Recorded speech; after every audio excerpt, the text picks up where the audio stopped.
হযরত আইয়ুব আলাইহিস সালাম পিছন থেকে কথাগুলো শুনে তিনি চোখের পানি ছেড়ে দিলেন আর বললেন, হায় আমার সত্তা, আমি তো আমার স্ত্রীকে ভুল বলেছিলাম।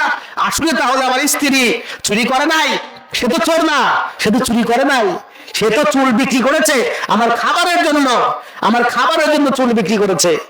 আল্লাহ রাব্বুল আলামিন বললেন, হে আল্লাহর নবী, হে আইয়ুব আলাইহিস সালাম, তোমার স্ত্রী রহিমা আমার পরে তোমাকে সবচাইতে বেশি ভালোবাসে, অথবা তুমি তার মনে কখনো কষ্ট দিও না। আমি রহিমার ত্যাগ কবুল করে নিয়েছি, আমি তাকে কবুল করে নিয়েছি, আমি তাকে কবুল করে নিয়েছি, আর তুমিও তাকে গ্রহণ করে নাও। সে তোমার সবচাইতে বড় খাদেম, আমার পর তোমার সবচাইতে খেদমতগার। আল্লাহর নবী আইয়ুব আলাইহিস সালাম তার রহিমাকে তিনি গ্রহণ করলেন। তো এই জন্য স্বামী স্ত্রীর মধ্যে যদি একটু একটু মনোমালিন্য হয়, আপনারা এমন কোন আচরণ করবেন না যার কারণে দুইজন দুই দিকে চেয়ে থাকেন বা দুইজন দুই দিকে চলে যান। আল্লাহ রাব্বুল আলামিন জমিনের মধ্যে একমাত্র আপনার চলার সাথী আপনার স্ত্রীকে করেছে, আর স্ত্রীদের চলার সাথী তার স্বামীকে করেছে। আল্লাহ যদি দুজনকে যদি একত্র করে রাখেন, সবচেয়ে বড় নিয়ামত একজন পুরুষের জন্য হচ্ছে নেককার শান্তপ্রিয় একজন স্ত্রী, আর একজন স্ত্রী লোকের জন্য সবচেয়ে বড় সম্পদ হচ্ছে নেককার দিনদার দায়িত্বশীল একজন পরহেজগার স্বামী। জিরুবলি সুবহানাল্লাহি বিহামদি। সম্মানিত উপস্থিতি, আল্লাহ রাব্বুল আলামিন এই উভয়কেই যেন উভয়ের প্রতি ভালোবাসা সৃষ্টি করে দেয়। আর একটি কথা বলে যাই, যে কথাটি পূর্বে বলেছিলাম, আল্লাহ রাব্বুল আলামিনের পক্ষ থেকে যে অর্পিত দায়িত্ব আল্লাহ আমাদেরকে দিয়েছেন, সে দায়িত্বটা হচ্ছে কুনতুম খায়রু উম্মতি উখরিজাত লিন-নাস তা'মুরুনা বিল মা'রুফ ওয়া তানহাউনা আনিল মুনকার। এই আয়াতটা বোঝা এবং আমল করা তৌফিক যেন প্রত্যেকটা মানুষকে দেয়। আপনারা আজকে এখান থেকে ওয়াদা করে যান বা বলে যান, নিয়াত করে যান, হুজুর আমি একজন হিন্দু ব্যক্তির কাছে হলে, খ্রিস্টান ব্যক্তির কাছে হলে, আমার মা বোনেরা যারা আছেন তারাও নিয়াত করেন যে একজন হিন্দু মেয়ের কাছে হলেও আমাদের ইসলামের দাওয়াতটা আমরা ফুটিয়ে তুলবো, তার কাছে সৌন্দর্যগুলো ফুটিয়ে তুলবো। যে মুসলমান জাতি এমন সহিষ্ণুপূর্ণ জাতি, মুসলমান জাতি এত শান্তপ্রিয় জাতি, সুন্দর জাতি, আসমান আর জমিনে এক আল্লাহ ছাড়া আর কোনো ইলাহ নাই, একমাত্র ইসলাম হচ্ছে, Islam is a complete code of life, একমাত্র ইসলাম হচ্ছে পূর্ণাঙ্গ জীবন ব্যবস্থা। এটা আপনি তার কাছে ফুটিয়ে তুলবেন। আজকে আমরা সকলে হাত তুলে বলি যে আল্লাহ রাব্বুল আলামিন, আমরা আপনার কাছে ইরাদা করলাম, আপনার পক্ষ থেকে অর্পিত দায়িত্ব আমরা প্রত্যেকটা মানুষের কাছে পৌঁছে দেব। সকলে বলি আমিন। সম্মানিত উপস্থিতি, একজন মানুষের কাছে আপনি যদি দায়িত্বটা পৌঁছে দিতে পারেন, কিয়ামতের ময়দানে বলতে পারবেন যে আমি বলেছি, আমি বলেছি, আপনি সেটা কবুল করেন নাই। আল্লাহ রাব্বুল আলামিন সকলের আমলকে কবুল করুন।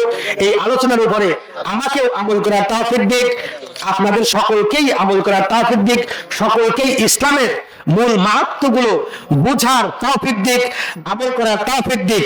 সকলে বলি আমিন।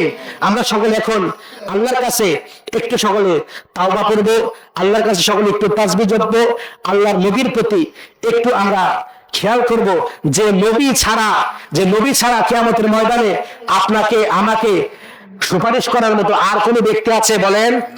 আরেকটি গোপন কথা আপনাদেরকে বলে যাই, একটি কথা আপনাদেরকে বলে যাই, মনে রাখবেন, মুসলমান জাতির মধ্যে এমন কিছু জাতি আছে যে জাতিরা মুসলমানদেরকে পথভ্রষ্ট করার জন্য তারা অর্থ সম্পদ টাকা পয়সা ব্যয় করছে। বিশেষ করে যে আমাদের যুবক ভাইরা যারা আছেন, এদেরকে একদল লোক আসবে, আপনারা দেখবেন কথায় কথায় আপনাদেরকে বেদাতের ফতোয়া দেবে, কথায় কথায় শিরকের কথা বলবে, এটা করা যাবে না, সেটা করা যাবে না, এটা বেদাত, ওটা শিরক, এটা করা যাবে না, সেটা করা যাবে না, এইরকম কিছু তথ্য আপনাদেরকে দেবে। আপনারা এদেরকে চিনবেন, এরা কোন জাতি, এরা কোন গোত্র, এরা কোন ব্যক্তি। আপনারা এই কান কথাগুলো তাদের নেবেন না। সহিহ হাদিসের নামে আপনাদেরকে তারা অনেক বিভ্রান্তিতে ফেলতে চাবে। আপনারা একটু মনে রাখবেন, আমরা মুসলিম জাতি, আমাদের মাযহাব হচ্ছে হানাফি মাযহাব, নাকি বলে সবাই? আমরা হানাফি মাযহাবের লোক, আর আমাদের আকীদা হচ্ছে আহলে সুন্নাহ ওয়াল জামাত। আমাদের আকীদাটা কি? আহলে সুন্নাহ ওয়াল জামাত আর হানাফি মাযহাবের লোক। এটা ছাড়া আর যতগুলো আকীদা আছে, আকীদার কথা আল্লাহ যদি তৌফিক দেয় আপনারা অন্য আলেমের কাছে জিজ্ঞাসা করবেন। এই মুসলমানদের মধ্যে কয়েকটি ভাগ, তার একটা ভাগ হচ্ছে খারিজি, যারা হযরতে আপনার আলীর সাথে যুদ্ধ করেছে, হযরত আলীকে যারা হত্যা করেছেন এদেরকে বলা হয় খারিজি। এরা কিন্তু 5 ওয়াক্ত নামাজ পড়ে, আমার মতো দাঁড়িয়ে আছে, জুব্বা আছে, পাগড়ি আছে, হজ করে, যাকাত দেয়, আমাদের মসজিদে নামাজ পড়ে, এদের মধ্যে আলেম আছে। এরা অনেক ভালো ভালো কথা আপনাদের শোনাবে, এমন কণ্ঠ দিয়ে ওয়াজ করবে, কিন্তু অথচ তাদের মধ্যে নবীর কোনো ভালোবাসা নাই, তাদের কথাই কথা শুধু বেদাত। এই যে আমি পূর্বে মিলাদ করলাম, এই মিলাদ করলে আপনাদের কাছে খারাপ লাগছে বলেন? খারাপ লাগছে? আপনার আমার পরিচয়টাতেই আপনার আমি 3 বার আলিয়া থেকে কামিল করেছি, হাদিসে করেছি, তাফসিরে করেছি, ফিকায় করেছি, আমি অনার্স মাস্টার্স করেছি, দাওরায়ে হাদিস করেছি, মুফতি করেছি, কিন্তু কোথাও এই জিনিসটা বেদাত খুঁজে পেলাম না। কিন্তু তারা বেদাতের ফতোয়া দিয়ে চলে গেল। এটা বেদাতের ফতোয়া দেয়া না, এটা মানুষকে আল্লাহ নবী থেকে দূরে ছড়িয়ে দেওয়া। আল্লাহ নবীর সাথে কানেক্টেড না থাকার কারণে আজকে মানুষ বেশিরভাগ পথভ্রষ্ট হচ্ছে, বেশিরভাগ পথভ্রষ্ট হচ্ছে এই কারণেই আল্লাহ বললেন সকলকে এদেরকে চিনা